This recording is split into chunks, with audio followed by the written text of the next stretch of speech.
the Mental Health Minute is about accepting failure. And we talk about make them tell you no. We talk about failure is not an option. But we don't talk about what happens when you do fail or what happens when you're obsessed with not failing. And that was something that affected me. I was very fortunate to go through pilot training and do really well, to the point that I did not bust a single ride through the entire time of pilot training. And I really didn't even know it until the day of graduation. Like, hey, you did well. Here's some rewards. I'm like, really? Me? And that got into my head, because then you get this, I need to be perfect. I've never experienced failure. I need to be perfect. I can't make any mistakes. And when I went to Intro to Fighter Fundamentals at the time, it was known as a washout program, or several people were going, not like TBear's day, but still to the point that people accepted IFF was something that you could wash out and not go to fighters. And I allowed that to get into my head, thinking that not only was I going to start busting rides and ruin that perfect reputation, but also might even wash out. And that actually caused me to make mistakes, because I was so afraid of that vulnerability, and I was so afraid of ruining that perfect record. And it permeates throughout your career. If you're not willing to make mistakes, you're never going to learn.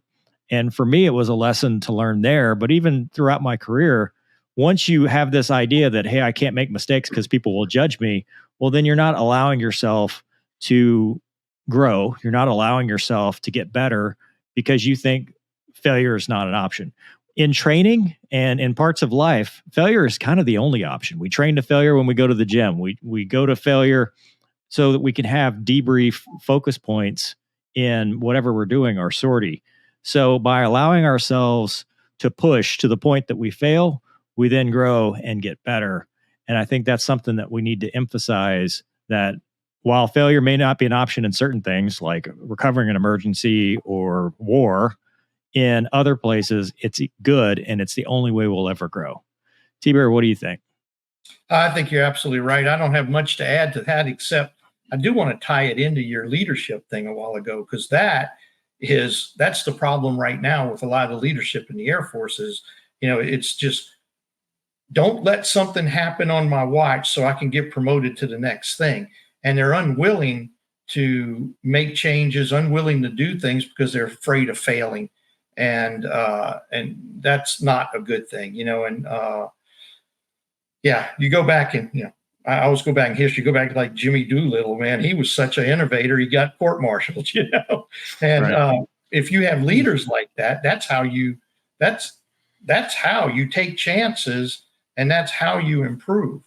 And failure, you can never really, other than killing yourself, you can't let failure be the driving factor when you're trying to do things. Particularly in peacetime training. You have to accept that I might screw this up. I might fail. What do? We debrief it, and then we try to do it better next time. And that's how you learn. And that's about all. I think you pretty much put it together really well there. Gonky.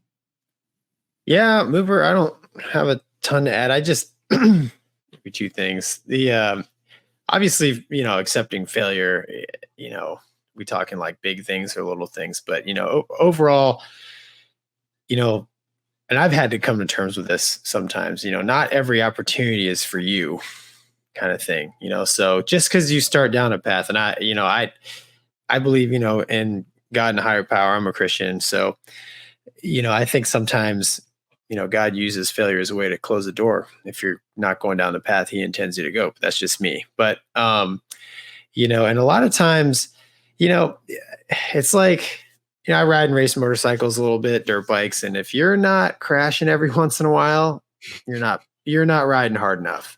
Mm-hmm.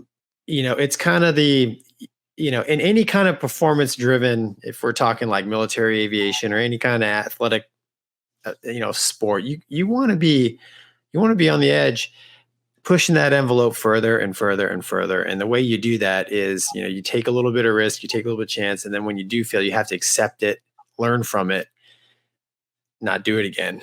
Right. So there's a lot of learning to be done there. But other than that, Mover, you summed it up.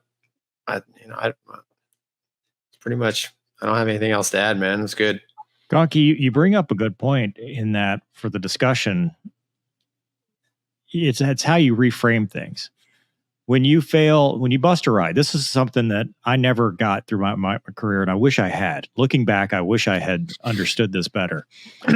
You're afraid of busting a ride, right? You don't want to get the taco, the unsat, or the down, or whatever, Air Force versus Navy.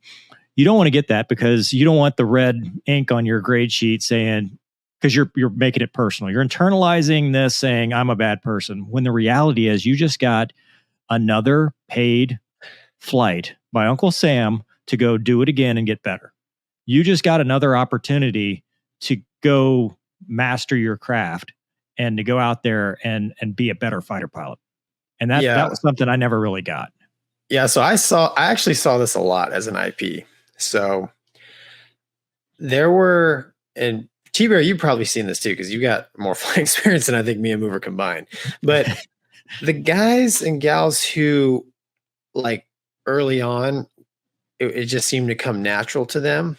When they finally hit something that was hard, they had no idea how to handle it, because they're like, wait a minute, this has been easy. What, but the people who have always had to work at it, and every once in a while might fail at something. I actually thought that they became better pilots because they knew how to handle a setback. And I think especially in any kind of war fighting, you can have the best plan in the world. TBear, I tell you, you have the best plan in the world. You go into real combat, something goes sideways. I mean, you need to know how to recover from that. If your plan doesn't work, that is a failure. What do we do? We can't just, hit pause and cry and, oh, woe is me. So there is, I'm not saying fail every single ride, but it does, that adversity early on, especially early on, I think a little bit of toughness helps. And Wombat's a great example of that, because he had a lot of trouble up front in training. I was right there with him, with his air sickness, and that affected everything. And it made him very resilient because, throughout his career, and he had a good career. So, but yeah. TBear, do you know that story? He was in a loop puking in a bag while performing a loop in a tweet. That's the toughness of this guy. But you bring up Wombat. Deuce, another friend of the channel, had his struggles. Now, granted, he did really well. Obviously, he got fighters as an active duty guy, but he struggled in various places, and he became a weapons school instructor pilot. He's now an instructor pilot in the F-35. It forges a much stronger personality. And if you're afraid of failing, you won't take the risks. You won't put yourself out there because you're trying to protect that perfect record. So he hit the key word, resilience. And that's what it builds, is it makes a resilient person.